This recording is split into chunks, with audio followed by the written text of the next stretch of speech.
La Fédération algérienne de football a interdit le recrutement de joueurs étrangers, y compris les joueurs africains, dans le championnat local. La mesure va entrer en vigueur dès la saison 2015-2016. Cette décision suscite la polémique en Algérie et sur le continent, car les explications fournies par l'instance fédérale ne satisfont pas les acteurs sportifs. Ça concerne effectivement les joueurs du continent. C'est une décision qui a suscité beaucoup d'étonnement et de surprises en Algérie.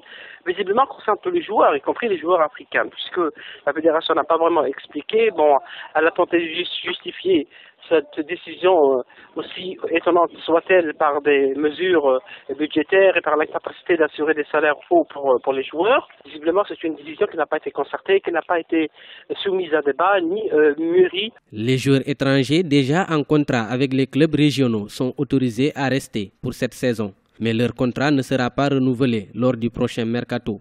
Selon les observateurs du football africain, il y aura des répercussions négatives sur le niveau du championnat algérien, mais aussi sur le développement du sport roi sur le continent. Beaucoup d'experts estiment que la présence de joueurs étrangers, africains, arabes ou autres, est importante pour le championnat algérien, pour le niveau du football algérien. Si vous avez un pays locomotive comme l'Algérie en matière de footballistique qui chute dans le niveau, donc ira vers la baisse, cela se répercute fatalement sur le continent. Surtout que beaucoup de joueurs africains, y compris des joueurs d'Afrique de l'Ouest et de l'Afrique de l'Est, souhaitent être présents dans ce championnat algérien, de football qui pourtant a fait beaucoup d'efforts pour se professionnaliser, pour se mettre au niveau international.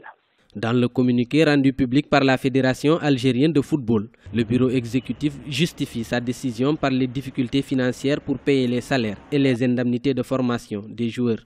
Les 16 clubs de Ligue 1 et leurs recrues étrangères vont être affectés par la décision fédérale. Les partisans des équipes engagées en compétition africaine des clubs ont déjà manifesté leur inquiétude.